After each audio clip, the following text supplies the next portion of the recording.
Oi, pessoal, tudo bem? Eu sou a professora Bruna Schroeder, sejam bem-vindos ao meu canal e a mais um vídeo. E olha, quem tá de volta, gente? Depois de 1000 anos. Muito exagerada, né? Mas olha só quem que voltou aqui, ó.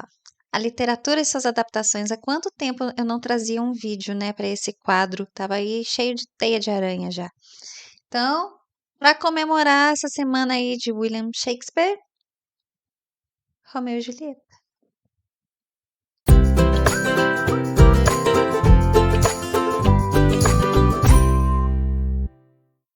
E olha só que interessante, gente. Dessa vez eu tenho tanto o livro quanto o filme, tá? De um dia eu tinha, né? Eu contei pra vocês que eu tinha o livro e tinha o. Eu ainda tenho o Blu-ray, mas eu fiquei com tanto ódio dessa história que eu me desfiz do livro, né? Inclusive, até assisti a série que teve aí, nova na Netflix.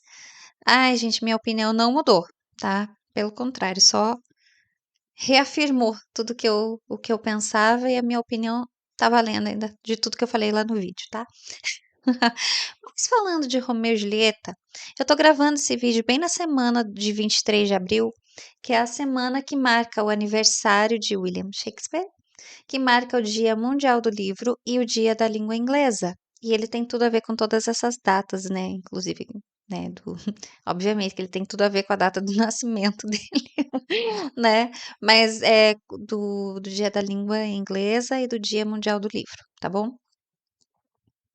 Eu não sei como que vai sair esse vídeo, porque a intenção sempre aqui é trazer algumas curiosidades acerca da obra, um pouco do meu ponto de vista das adaptações, tá bom? Então vamos ver como é que fica, tá? E tem uma historinha pessoal aqui que eu quero contar para vocês, que eu acho muito bonitinha e é importante para mim como pessoa, leitora e professora, tá? E dessa vez, gente, eu tenho o livro. Olha lá, eu tenho o livro. Mas vocês devem estar pensando assim, tá, Romeu e Julieta é uma obra que já foi adaptada 500 vezes, né? Inúmeras vezes, e serve de referência para muitas outras obras. Então, a versão escolhida foi essa daqui, ó, de 1996 com Leonardo DiCaprio. Quem me conhece sabe que seria essa, obviamente, porque eu sou apaixonada por ele.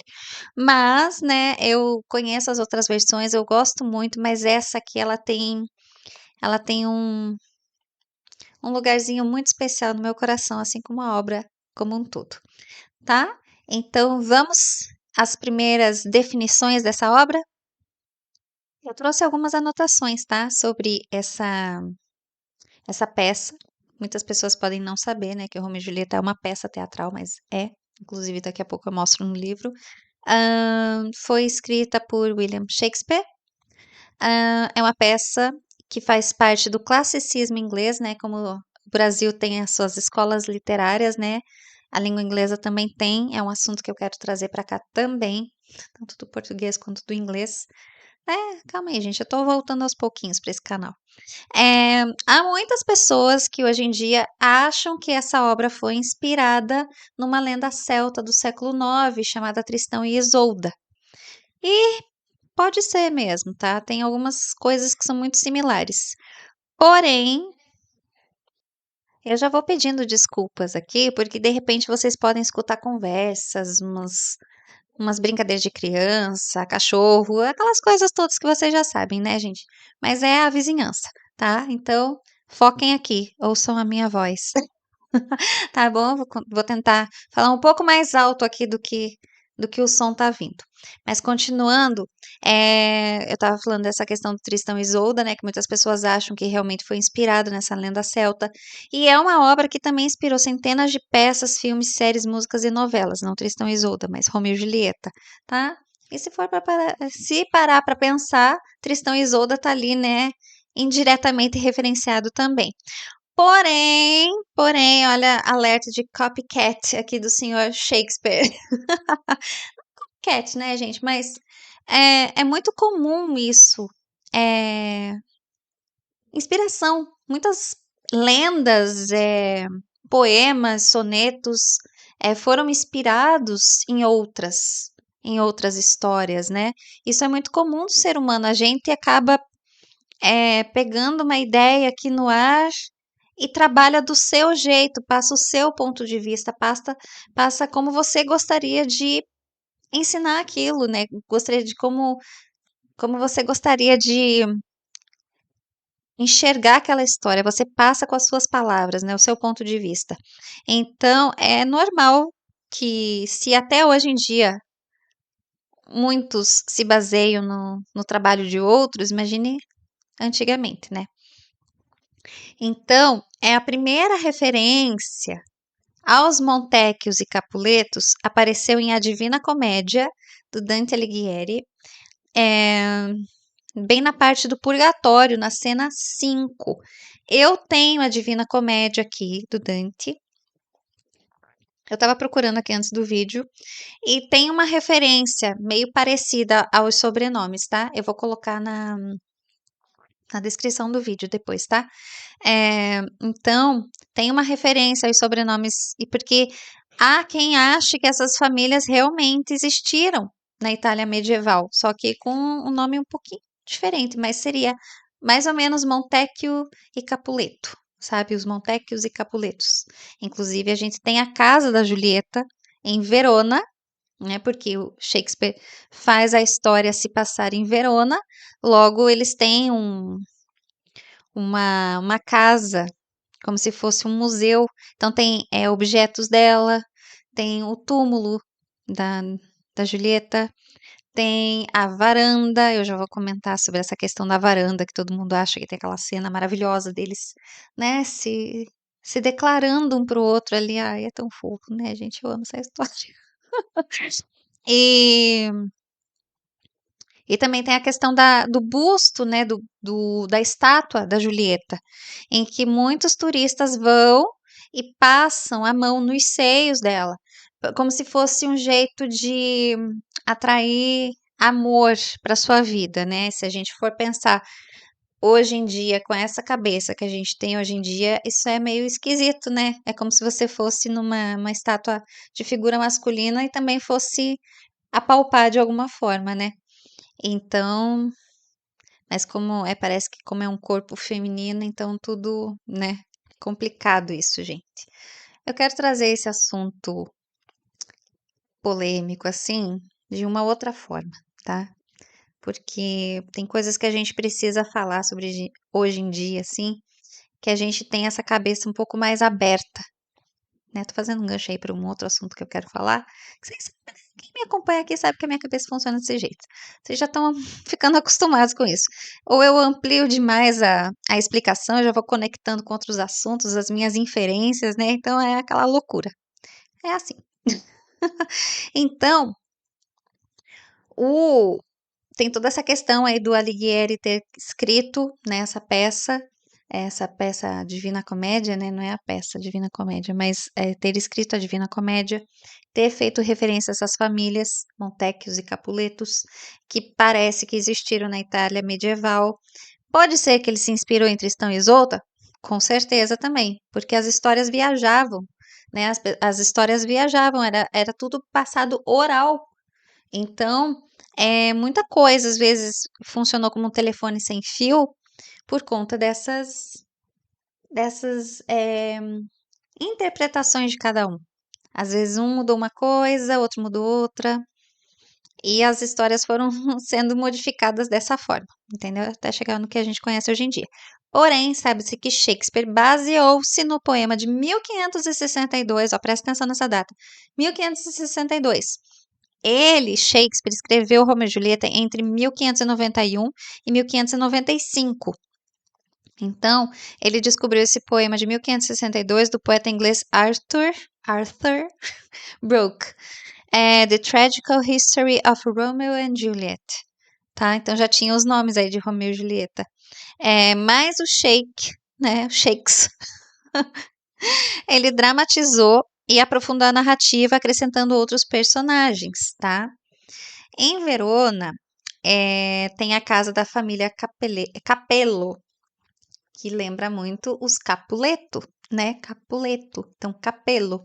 E essa casa é onde fica a casa da Julieta, que é uma atração turística hoje em dia.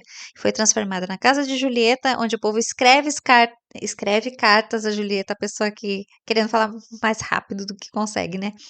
O povo escreve cartas a Julieta para que ela os ajude com problemas amorosos. Então, não sei se vocês já assistiram aquele filme. É a segunda vez que eu faço referência a esse filme e eu nem gosto dele, que é o Cartas para Julieta, que mostra muito disso, deles respondendo as cartas lá. Tem toda a historinha da casa, da família lá.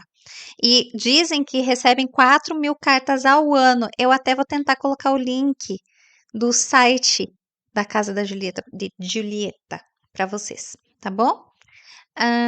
Então vocês sabem, né, que Verona virou um ponto turístico justamente por conta de ser a terra dos dois amantes que se apaixonaram profundamente e acabaram tendo um fim muito trágico. A questão da varanda que eu estava falando ali, todos os filmes fizeram, todas as peças fazem essa referência, gente, de Romeu e Julieta. Você pode encontrar isso até na Turma da Mônica, quando tem essa referência ali de Romeu e Julieta, sempre é a cena da varanda. Porém, varanda é um termo que só foi usado pela primeira vez em 1618, tá? E no livro, na peça, Shakespeare não se refere como varanda, mas sim a janela. Então, ela apareceu na janela da família e eles ficaram conversando por ali. Ele lá embaixo e ela conversando ali pela janela, tá? Então, isso acontece no ato 2, na cena 2. No segundo ato, cena 2. É, tinha um título também que era maior. O Shakespeare tinha criado o título de Romeu e Julieta, era assim. E, se eu não me engano, essa parte aparece naquele filme lá, Shakespeare Apaixonado, que é outro filme que eu não gosto também. Mas ele faz essa referência, se eu não me engano, de The Most Excellent and Lamentable Tragedy of Romeo and Juliet. Então, seria uma coisa assim, a mais excelente e lamentável tragédia de Romeu e Julieta, tá? Se eu não me engano, aparece isso no Shakespeare Apaixonado, que é até a personagem lá da Gwyneth, que fala que deveria ser mais curto, ou é a rainha, eu não lembro, eu não assisti esse filme faz muito tempo, eu não lembro. Mas enfim, essas são algumas das curiosidades. Deixa eu ver se tem mais alguma coisa aqui na minha cola que eu gostaria de passar. Não. Então é tudo isso, tá, gente? Então, sabendo dessas pequenas questões aí, eu gostaria de mostrar aqui o livro para vocês. Esse meu aqui tá em inglês, tá? Mas vocês vão entender que é uma peça de qualquer forma, tá? Que você tem aqui as falas. Deixa eu só achar um jeito aqui de mostrar. Aqui, ó, tá? A gente tem as falas, ele também manchadinho, tá meio velhinho já. E por que que eu escolhi essa obra aqui para trazer, né, para tirar esse pó do quadro depois de tanto tempo? Porque eu falei lá no começo, né? É uma obra que me marcou muito, marcou a minha formação como leitora, como pessoa, como a romântica que eu sou. E, e foi numa fase bem interessante, assim, que é pré-adolescência, adolescência. É quando a gente tá, coçando o nariz. É quando a gente tá descobrindo, né, a vida, tá descobrindo os sentimentos como um todo, principalmente amor, né? A gente começa a ter uma outra visão disso, né? E foi uma época em que eu peguei o livro na escola, porque eu era muito fã do Leonardo DiCaprio, eu sou até hoje, assim, mas naquela fase, né, eu comecei a gostar dele lá pelos 10, 11 anos. Então eu era muito fã. Eu estava colecionando pôster, eu tinha revistas e tudo mais, então nessas revistas sempre vinham a filmografia dele. Sempre estava escrito lá filmografia. E naquela época não era tão extensa quanto é hoje, mas já era grande. Então eu tinha alguns filmes para assistir, porque o primeiro que eu assisti foi Titanic. Então eu fiquei, nossa, apaixonada, né, pela história de amor ali, que é meio Romeu e Julieta também, se vocês pararem para pensar. E é interessante que ele conseguiu conciliar dois filmes muito parecidos em sequência. Acho que é por isso que ele ficou um pouco longe de romance, né? Por conta disso, ficou muito marcado como um galã nesse ponto. Mas eu lembro que eu assisti o Titanic, e daí logo em seguida eu quis assistir a todos os filmes dele. Só que obviamente tem alguns filmes ali na filmografia que não cabem para uma criança, né, gente? Não cabe para uma, uma menina de 12 anos assistir, né? Uns 10, 11 anos. Não lembro direito a fase que eu tinha, essa idade que eu tinha, mas era mais ou menos para essa fase. E eu lembro que eu li o livro quando eu tinha de 11 para 12. Mas nessa época que eu assisti ao filme, eu acho que eu devia ter uns 10. Então, eu assisti alguns filmes, alguns eu consegui assistir. E o Romeu e Julieta foi um deles. Então, eu peguei Titanic e logo em seguida Romeu e Julieta. É claro que eu tava, né, apaixonadíssima por ele.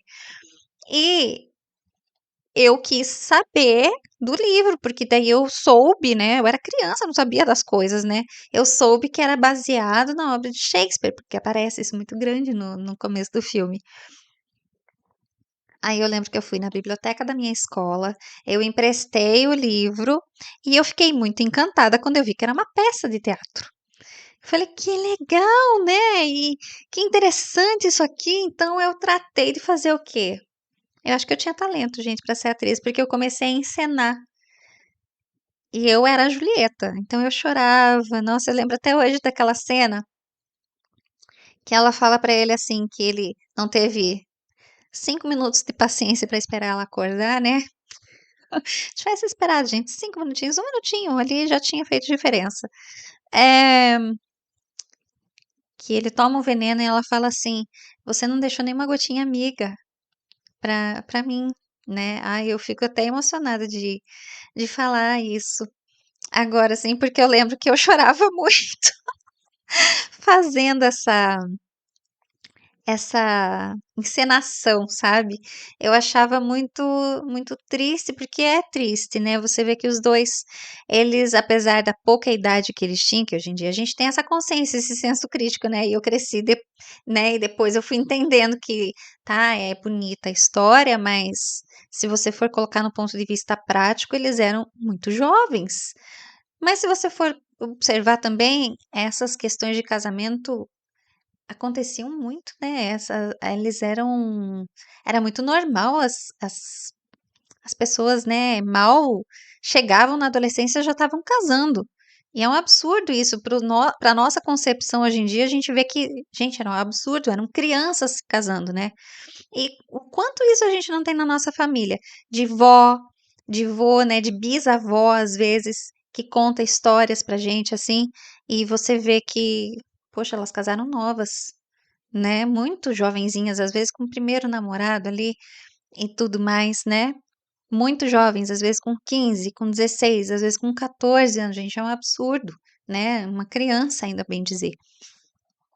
E tá aprendendo, né, tá vendo a vida como um todo aí, tá descobrindo o amor, é óbvio que nessa fase é tudo muito, né, muito forte, é tudo muito potente. Então, eh mas não deixa de ser bonito da mesma forma. Mas eu lembro que eu ficava encenando essa peça no meu quarto e ficava e chorava. Eu chorava assim, gente, olha, sabe, era muito atriz. E eu consegui uma cópia desse livro depois de tanto que eu ficava com ele para cima e para baixo, que eu ficava renovando o empréstimo do livro na biblioteca. E tinha um limite, né, eu não podia ficar com ele todo o tempo. E daí eu consegui uma cópia, eu ficava com essa cópia pra cima e pra baixo, ela ficou desgastada, velhinha, quase rasgou, assim, tanto que eu não tenho mais. E acho que acabou se desfazendo de alguma forma, de tanto que eu grudei naquilo, sabe, eu amava demais. Então, tem um ponto muito delicado que toca aqui em mim, porque me traz uma versão da Bruna muito nova, muito inocente, muito ingênua, também descobrindo sentimentos, né, também descobrindo essa questão do amor e também vendo, eh, toda essa questão da ignorância, né, ao redor deles, porque a história dos 2, por mais que a gente fale, né, é uma tragédia, né, é um romance, você vê, né, todo mundo fala que é esse amor impossível, que eles se amaram e não ficaram juntos, né, não puderam ficar juntos, ficaram juntos na eternidade. Eh, mas tem muita crítica. É uma crítica muito política, inclusive, às famílias, porque as famílias eram rivais. Elas se odiavam. E por que que elas se odiavam? Né? Tem toda uma questão aqui de, de dominação, tá?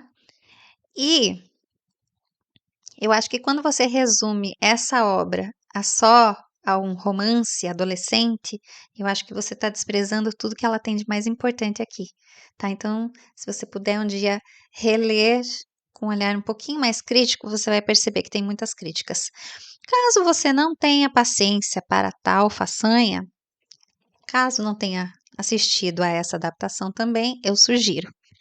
Porém, já vou falando, tá? Tem muita gente que não gosta dessa adaptação. Eu já vi críticos de cinema falando que odeiam essa adaptação, que não gostam do Baz Luhrmann, que acham que a direção dele é muito frenética.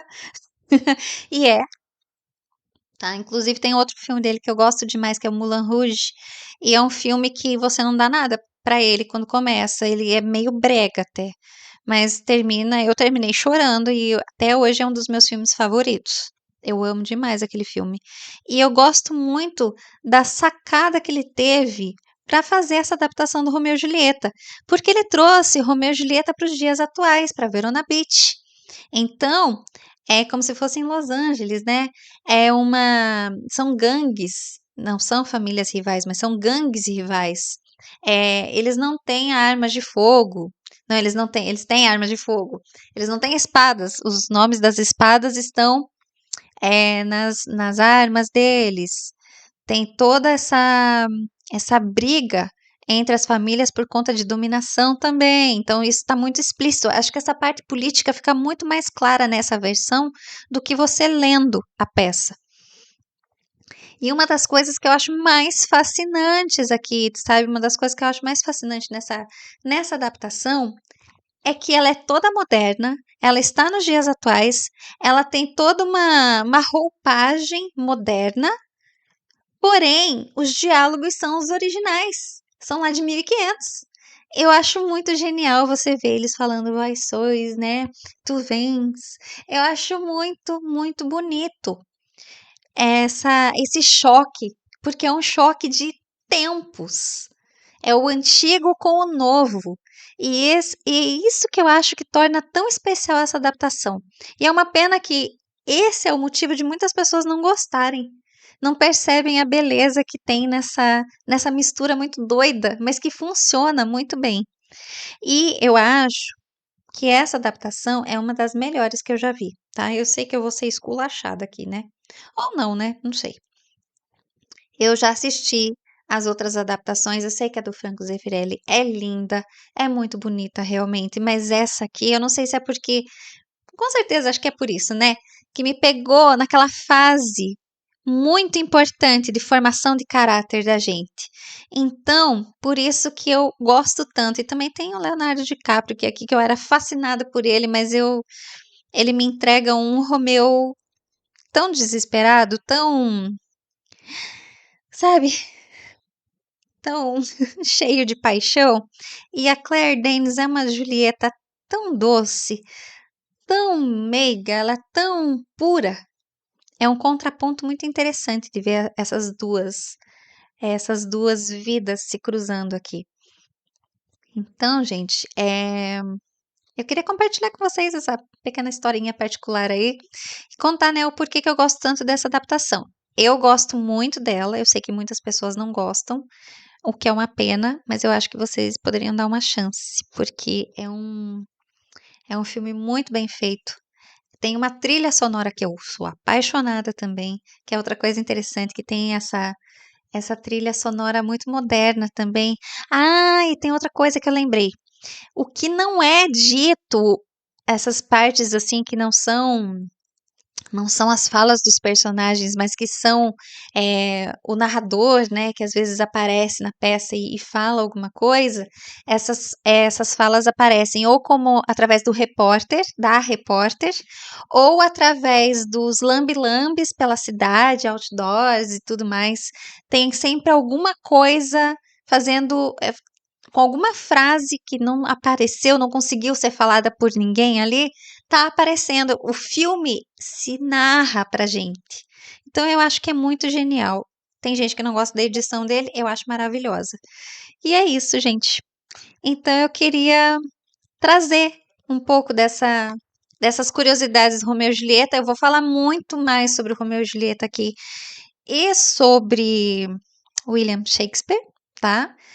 Por que que eu vou falar mais sobre Romeu e Julieta? Porque aqui eu tô falando muito por cima e falando mais da adaptação do que da obra em si, tá? Então a gente vai ter um ponto aqui para falar, um momento para falar. Quando? Não sei. Mas eu espero que não demore 4 anos, tá? Como eu demorei para trazer um outro vídeo para esse quadro. Então, gente, eu aconselho também, sugiro que vocês façam a leitura. Essa aqui é a minha versão em inglês, tá? Inclusive, se você quiser praticar inglês é interessante, mas Shakespeare é um pouco desafiador porque é uma linguagem antiga, né, gente? Então tem uns pronomes bem complicadinhos às vezes de entender. Você vai. É como se a gente estivesse pegando um livro em português, assim. O povo já reclama de ler Machado de Assis, que é de 1800. Imagina pegar um livro de 1500, né? Já vão achar difícil. Talvez seja por isso que algumas pessoas não gostem dessa adaptação, porque tudo que desafia um pouco, né? Já que te convida a sair da zona de conforto, eu já percebi que as pessoas não gostam muito, né? Então, gente, é isso que eu queria passar para vocês. Eu espero que vocês tenham gostado. Comentem aqui o que vocês acham dessa adaptação, se vocês gostam ou não, e deem um motivo plausível, tá? Porque o que que você acha que é ruim, o que que você acha que não funcionou ali. Se vocês já leram a obra, se vocês conheciam alguma dessas curiosidades aqui, comentem, tá? Deixem sugestões também de outras adaptações para eu fazer vídeos, tá? Trazer mais conteúdo para esse quadro aqui que eu gosto tanto dele, gente. Eu tenho tantas adaptações que eu coloquei lá no Instagram, mas eu tenho que trazer todas para cá, gente. Tem uma inclusive que é muito especial que eu fiz um curso bem interessante sobre e eu quero trazer depois.